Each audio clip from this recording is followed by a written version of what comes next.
So I'll start with, there's like a thing that was on social media where it's like 50% of the world or something like that walks around with no voice in their mind.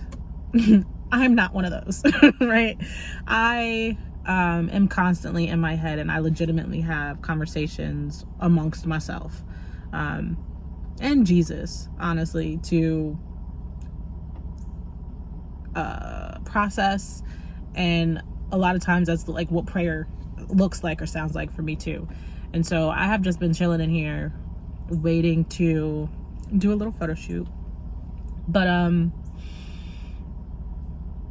I've been like processing out loud some thoughts, and in my mind I was like, I'm gonna come back and I'm gonna journal this stuff. But then I'm like, I should be like making a voice note or a video or something to just kind of share or capture the thought process. I'm still gonna journal it and whatnot, but to also have this other means of sharing should I choose to.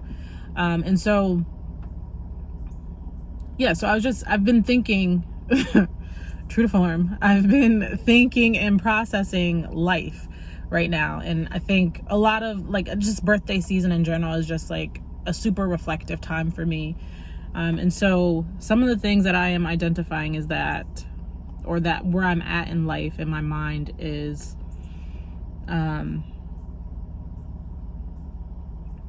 so to simplify, parenting, right? Babies come into the world with very little, I won't say they don't have absolutely anything, but they come into the world with very little information in comparison to like adults, right? They come into the world as essentially blank slates for their parents and their families and the world to mold and shape their minds. And so when you look at the responsibility and the purpose of family, your parents and your immediate family home is the space that's supposed to teach you about being a person, about being a human being in the world, right?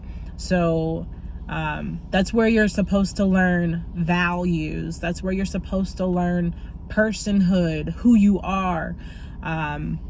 If you're a little girl, you learn little girlhood all the way up through womanhood. If you're a little boy, you learn about being a little boy. You get all of this information. You're supposed to get all of this information starting at home, right? And then of course it goes beyond that. It extends to your extended family, and then you go out in society and you're in school and you're in different spaces, and you are absorbing more information about what it means for you to be a person and what it means for you to be a little boy, little girl. And then as you grow up, what it means for you to be a young man or a young woman, right?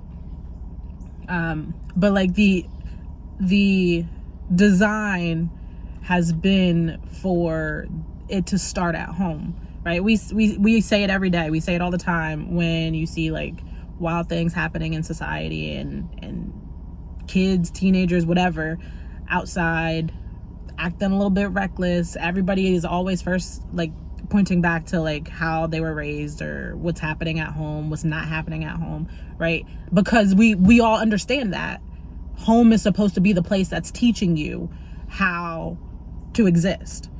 And so in my life, I guess I'll also add, at the same time that like as a parent, you are responsible for teaching this young mind what it means to be a person, what it means to be a girl, what it means to be a woman. You're also a person figuring it out, right? And the reality is that as human beings, you're gonna miss it. You're gonna miss certain things. You're never going to get it perfect because you're a human being and we are imperfect. And so there will be gaps, or there will be flaws in the way that we as people end up training the next generation or your children or whatever. And if I look at my life and my relationship with Malia, right? I have understood the responsibility and taking on this intentionality about raising Malia, about my role of raising Malia, right? And so my responsibility is to teach her what it means to be a person, teach her what it means to be a girl, what it means to be a eventually young woman, and so on and so forth. But at the same time, like, I'm navigating life, and I'm navigating work, I'm navigating being a widow, I'm navigating friendships, relationships, like all of the things are happening in my own life, and I'm also at the same time responsible for this little baby. And so it's a lot. And so you can see very quickly and very easily that, like, it can get overwhelming, and it just leaves space for imperfections and flaws and missteps, and spaces where you might get it wrong and you might want to pivot or whatever. And honestly, it's heavy, it's hard, right? And the easy way out, I won't say easy way out, but like an alternative is to put something on the back burner. And I could very well be like, I got my stuff going on, so I don't have time to be as intentional about, or energy to be as intentional about raising Malia. And so she'll get the basics of right and wrong, good and bad, don't break no laws, don't kill nobody, right? Versus being more intentional and explaining to her what it means to be kind, how to honor people, like really going in depth with like all of the things. And so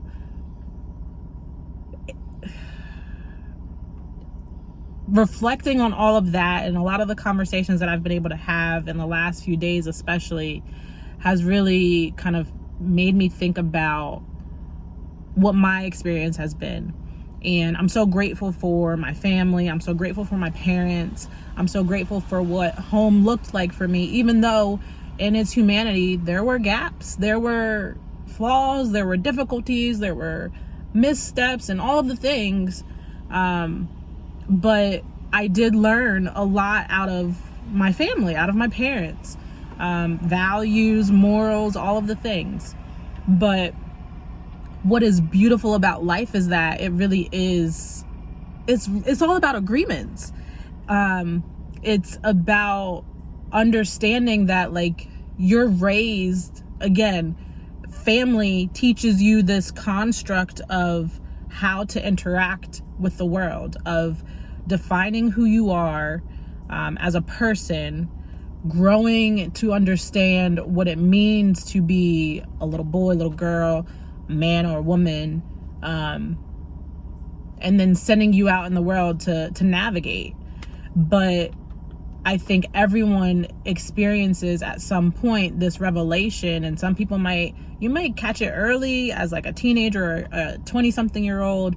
For me, it's been like late 20s, early 30s, but it also might be like later in life where it's like, I guess this is a part of what people consider to be like the quote unquote midlife crisis or whatever, but like where you recognize that I grew up in this one specific construct, according to these sets of agreements, but there's different out here. And I don't have to limit myself, I don't have to limit my life to only the construct that I experienced or I learned growing up. I have access to learn about something else and then to choose that something else. And so again, for me, that's been what my late 20s, early 30s has looked like. A lot of like kind of walking in that space. And what's been beautiful in my life is that what's made the difference from how life has looked previously to what I am excited for life to look like every day going forward is God.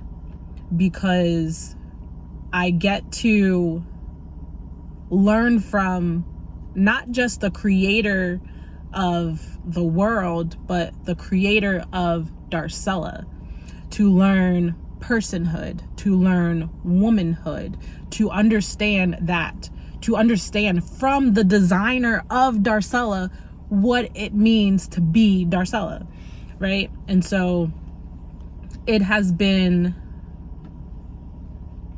an interesting journey, because it's hard sometimes, and it's a lot of unlearning, a lot about things that like I have accepted and agreed with for many, many years, and now learning to shift that to align with what God says and how God feels and who God has designed me to be.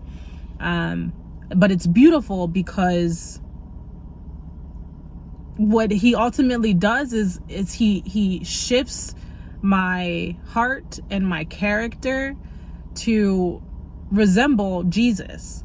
And just the closeness that it creates in relationship with him, and then the way that it impacts the way that I'm able to show up for other people, and to show up in the world, to truly be a reflection of him.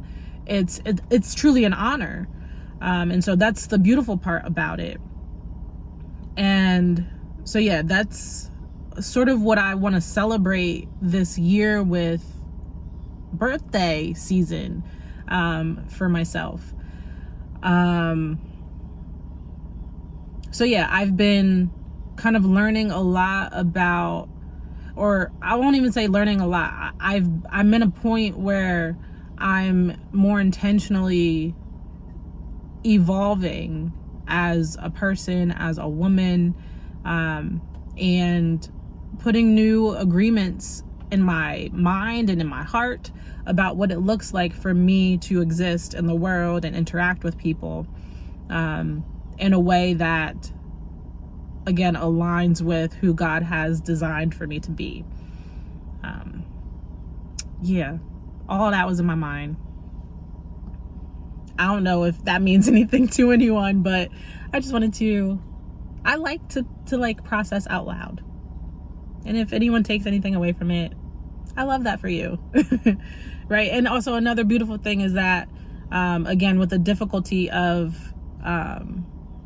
processing all of this as an individual, another part of the beauty is that as I learn, I get to raise Malia a little bit better, a little bit different, I'll say, in that hopefully her journey through learning personhood and womanhood might not be as difficult, or she might not experience as many missteps or what have you as my journey has had.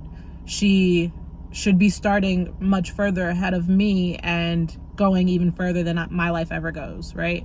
And so that's another part of the beauty in the process. But yeah, I'm gonna go now.